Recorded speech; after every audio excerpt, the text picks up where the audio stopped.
आजम देश में corona cases काफी बढ़े हैं। ऐसे में मास्क सबसे बड़ा हथियार है। हम आपसे बार बार अपील करते हैं कि आप मास्क पहनिए। इसको लेकर न्यूज 18 ने एक मुहिम भी शुरू की है, #मास्क पहनो इंडिया। आप खुद से ये प्रण लीजिए कि जब तक ये महामारी है आप मास्क नहीं उतारेंगे। अब सीधा आपको ले चलते हैं, सीएम योगी इस वक्त कुछ कह रहे हैं। गरीबों को निःशुल्क विद्युत कनेक्शन दिए गए।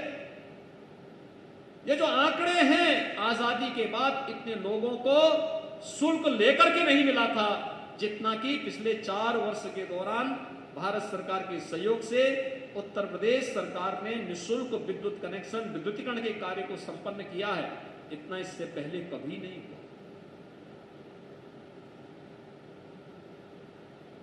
सड़कों का जो जाल बिछा है, हर इंटर स्टेट कनेक्टिविटी को 4 लेन के साथ जोड़ने की कार्रवाई। नहीं तो उत्तर प्रदेश के बारे में क्या बात होती थी 2017 के पहले। जहां से गड्ढे प्रारंभ होते हैं वह उत्तर प्रदेश, जहां सायंकाल के बाद अंधेरा दिखाई दे वह उत्तर प्रदेश। लेकिन आज 4 लेन कनेक्टिविटी के साथ उत्तर प्रदेश की सभी इंटर स्टेट कनेक्टिविटी को जोड़ने का कार्य, हर जिला मुख्यालय को, हर तहसील मुख्यालय को, हर ब्लॉक मुख्यालय को 4 लेन और 2 लेन के साथ जोड़ने की कार्रवाई, हर गांव को पक्के मार्गों से जोड़ने की कार्रवाई और इंफ्रास्ट्रक्चर डेवलपमेंट के लिए एक्सप्रेस हाईवे के माध्यम से औद्योगिक क्लस्टर के साथ उसे जोड़ते हुए जिस प्रकार के विकास की कार्य योजना को आगे बढ़ाने का कार्य हुआ, यह अपने आप में लोगों के लिए कौतूहल का विषय है कि प्रदेश वही, सिस्टम वही,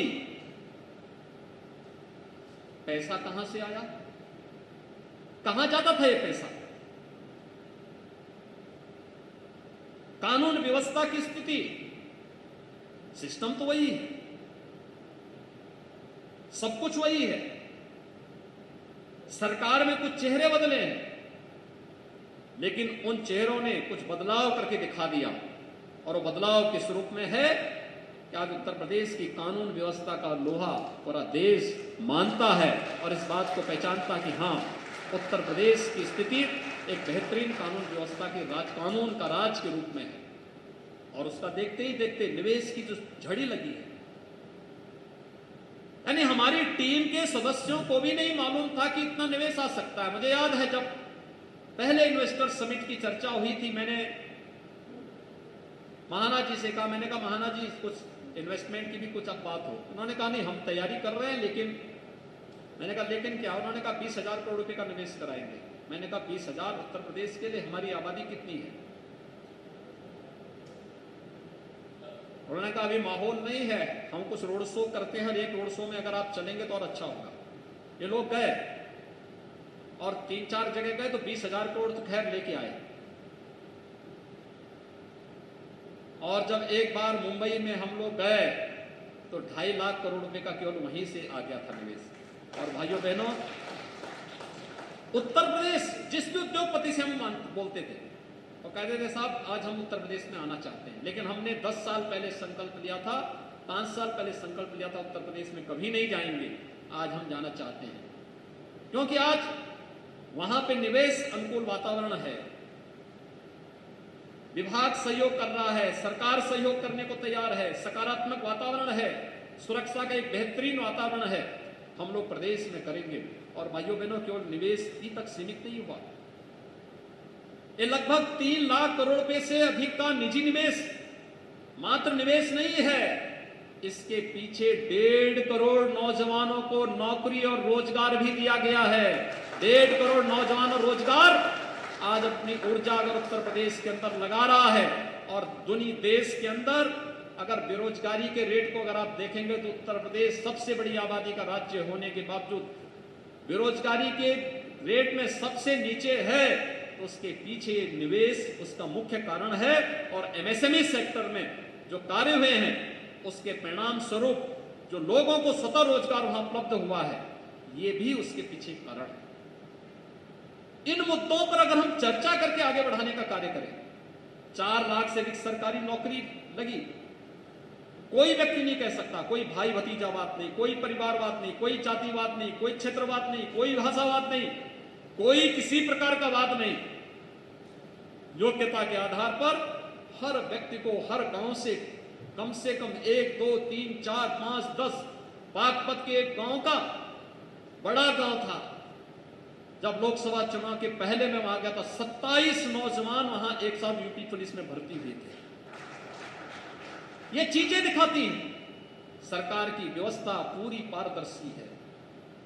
तब लोकसभा चुनाव के पहले वहां पर मैं गया था, मैंने वहां के युवाओं के उत्साह को देखा था।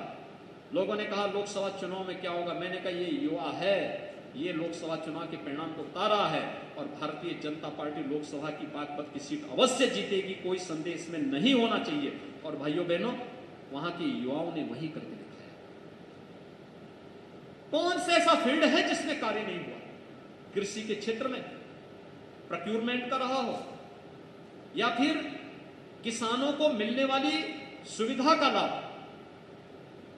प्रधानमंत्री कृषि सिंचाई योजना के अंतर्गत वर्षों से लंबित सिंचाई की परियोजनाएं, बाणसागर की परियोजना रही हो, सरयू नहर परियोजना, मध्य गंगा नहर परियोजना, अर्जुन सहायक परियोजना जैसी लगभग 1 दर्जन सिंचाई की परियोजनाएं दशकों से लंबित थी, कोई पुरसा हल नहीं। भारत सरकार कहती थी अपना हमारे हिस्से का पैसा लीजिए, आप अपने हिस्से का पैसा लगाइए, इन योजनाओं को पूरा करिए, लेकिन उतना ही कार्य होता था जितने में उनका उल्लू सीधा होता था। और भाइयों बहनों, इस वर्ष के अंत तक हम लोग यानी आजादी के बाद 70 वर्षों में जितनी कृषि सिंचाई के लिए कार्य नहीं हुआ, मात्र 4 वर्ष में भारत सरकार के सहयोग से उससे ज्यादा सिंचाई की उन कार्य योजनाओं को हम बढ़ा रहे हैं। यानी लगभग 22 लाख हेक्टेयर अतिरिक्त सिंचन की सुविधा हम प्रदेश के अंदर विकसित करने जा रहे हैं। ये अपने आप में एक अभूतपूर्व कार्य कृषि के फील्ड में होने जा रहा है। किसान को सिंचाई के लिए जल मिल जाए, उसकी आमदनी बढ़ती है, उसके लिए संभावनाएं बढ़ाती है, आगे की ढेर सारी संभावनाएं बढ़ाती है। कोई सोचता था कि हर घर नल योजना के माध्यम से हम शुद्ध पेयजल की आपूर्ति करेंगे हर गांव में? बुंदेलखंड और बिंदु क्षेत्र के हर गांव में कार्य प्रारंभ हो चुका है। हमारा लक्ष्य है कि दिसंबर तक इन दोनों क्षेत्रों में ज्यादातर गांवों में हम पाइप पेयजल योजना के माध्यम से शुद्ध पेयजल हर घर तक पहुंचाने का लक्ष्य पूरा कर सकें।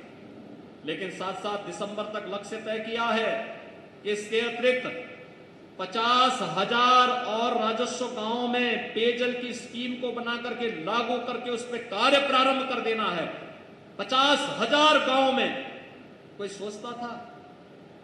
आजादी के बाद से लेकर के 2017 तक कुल 2% लोगों के पास पाइप पेयजल की स्कीम थी यूपी में। आज हम बढ़ा करके उसे लगभग 18% तक पहुंचाए हैं और हमारा लक्ष्य है कि हम इसको 30% तक अभी पहले चरण में लेकर के जाएंगे। और फिर आदरणीय प्रधानमंत्री जी की जो मंशा है कि हर घर नल, उस योजना के अंतर्गत हर एक व्यक्ति को शुद्ध पेयजल की आपूर्ति, यानी शुद्ध पेयजल का मतलब आधी से अधिक बीमारियों को समाधान हो जाना और उस बीमारी का खर्चा उसका बचा लेना, अभूतपूर्व कार्य। इन कार्यों के बारे में कौन बोलेगा?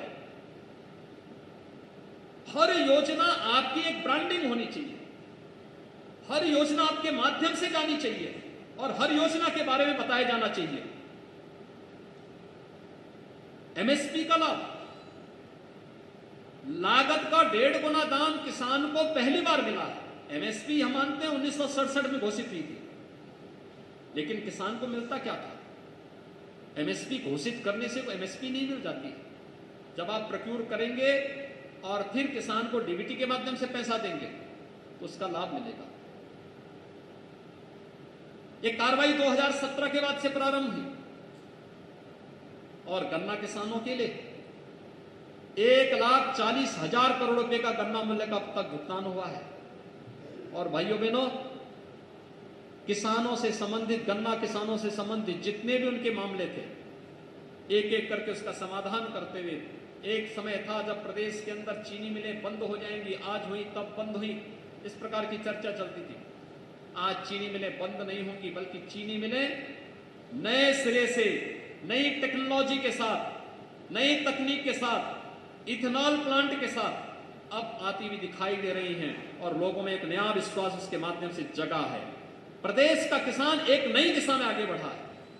हम इस पर अगर चर्चा करके बोलेंगे कि पहली बार हुआ 74, इस करंट सीजन का भी 74% गन्ना मूल्य का भुगतान हो चुका है। कभी नहीं हुआ था। आप 10 वर्षों के डाटा निकाल कर देखिए, 2017 के पहले के 10 वर्षों को उठा करके देखिए, आपको लगेगा कि नहीं, कभी नहीं मिलता था, लेकिन इस समय मिलता हुआ दिखाई दे रहा है। विश्वकर्मा श्रम सम्मान में परंपरागत जो हस्तशिल्पी और कारीगरों को प्रोत्साहित करने के लिए जो कार्यक्रम प्रारंभ हुए, उनकी ट्रेनिंग, उनको टूल किट उपलब्ध करवाना, उनको बैंकों के साथ जोड़ना। कौन ऐसा गांव है भारत का जिसको गांधी जी कहते थे, ग्राम स्वराज की जिस बात को कहते थे, ये ग्राम स्वराज की परिकल्पना हमारे गांवों में चरितार्थ होती थी, जहां गांव में हर एक व्यक्ति एक दूसरे पर आश्रित होकर के अपनी पूरी व्यवस्था का संचालन करता था। विश्वकर्मा श्रम सम्मान उसका एक उदाहरण है। हर एक उसको हम लोगों ने ऐसे लगभग 12-15 ट्रेड तय किए हैं और उनकी ट्रेनिंग के कार्यक्रम चल रहे हैं। उन्हें टूल किट उपलब्ध करवाना, फिर उनके लिए बैंक लोन की व्यवस्था करना, शासन से उन्हें सब्सिडी उपलब्ध करवाना, उन्हें एक निश्चित सीमा तक आगे बढ़ाने का कार्य, शिक्षा के क्षेत्र में अभूतपूर्व कार्य चल रहे हैं। नकल विहीन परीक्षा हो, उच्च शिक्षा में व्यापक परिवर्तन करने की व्यवस्था, नए विश्वविद्यालयों को खोलने की व्यवस्था, एक समान पाठ्यक्रम हम प्रदेश के अंदर बना करके लोगों को प्रतियोगी परीक्षाओं के लिए अपने युवाओं को तैयार कर सके। आवश्यकता पड़ने तो अभ्युदय कोचिंग की संस्थाओं के माध्यम से अपने युवाओं को अखिल भारतीय प्रतियोगी परीक्षाओं की तैयारी के लिए भी मंच दे सके। टेक्निकल एजुकेशन और मेडिकल एजुकेशन में भी भूतपूर्व कार्य। आजादी के बाद से लेकर 70 वर्षों में केवल 12 government medical college Uttar Pradesh के अंदर खुल पाए थे और 2017 से 20 के बीच में वर्तमान में हम 30 नए गवर्नमेंट मेडिकल कॉलेज का निर्माण कार्य कर रहे हैं। ये अपने आप में आपके सामने एक नया, यानी आज 70 वर्षों में 12 गवर्नमेंट मेडिकल कॉलेज और 4 वर्ष में 30 नए गवर्नमेंट मेडिकल कॉलेज प्रदेश के अंदर वर्तमान में बन रहे हैं। कौन सा ऐसा फील्ड है जिसमें कार्य न हुआ हो?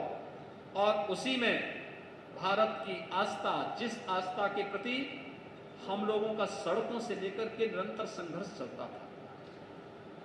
केशव जी अभी बोल ही रहे थे, काशी विश्वनाथ धाम हो, ब्रिज तीर्थ विकास परिषद के माध्यम से मथुरा वृंदावन और वहां स्थित 7 तीर्थों के विकास का हो,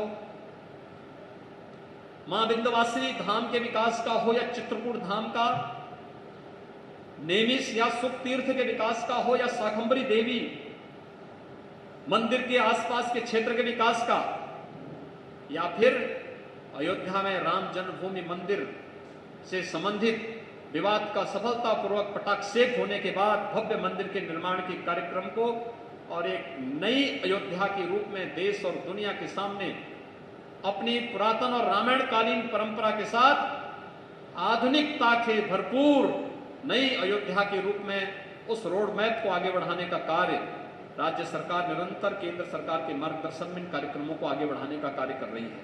हम सबका दायित्व बनता है ये कार्यक्रम आगे बढ़े। आज उस दिशा में एक बेहतरीन प्रयास हुए हैं। प्रयागराज कुंभ सबके सामने है और केवल एक आयोजन नहीं था हमारे लिए, राज्य की ब्रांडिंग भी थी। उसका असर हर एक फील्ड में पड़ा, राज्य के पर्यटन पर पड़ा, राज्य की प्रति व्यक्ति आय पर पड़ा, प्रदेश के परसेप्शन पर पड़ा, लोगों के की जो धारणा यूपी के बारे में थी उस पर पड़ा।